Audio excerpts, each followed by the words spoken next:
Hello, dito tayo sa Skyway heading towards Pasay Victory Line or Bus Terminal. Papunta po tayo ng airport at pabalik na naman tayo sa ibang bansa. Ito po siguro may magandang tip sa mga papunta ibang bansa galing ng Pangasinan or saan po sa norte.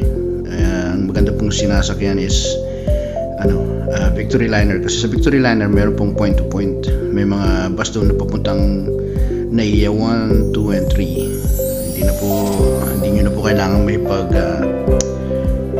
talo o may pagtawaran sa mga taxi driver. Biro mo, minsan isasakay ka, gusto nila 1,000 mula Pasay hanggang doon sa airport.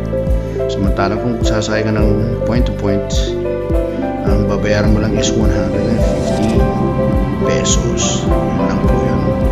At doon ka na mismo sa may harap ng departure area. So makakatipid ka po talaga. So tingnan nyo na lang po. So enjoy na lang po natin muna yung view from here, the Skyway looking po ng Manila. Ito, andito na tayo sa sa Pasay Bus Terminal po ng Victory Liner. Yan po yung terminal. At ito na po yung point to point na bus.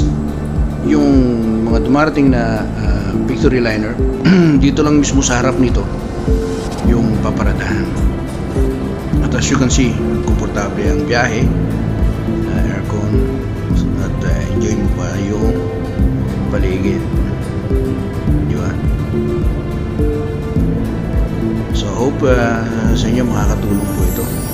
Ang travel time po mula dun sa bus terminal to the airport is like to Terminal 1, yan ang una niyang ihintuan, is like less than 30 minutes.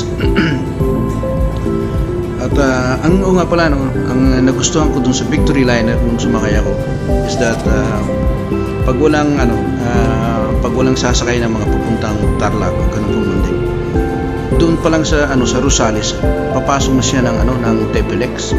Dire-diretso na yan hanggang Dao. So from Urdaneta, ang binahe po ng bus is like wala pang 3 oras, doon na kami sa Pasay.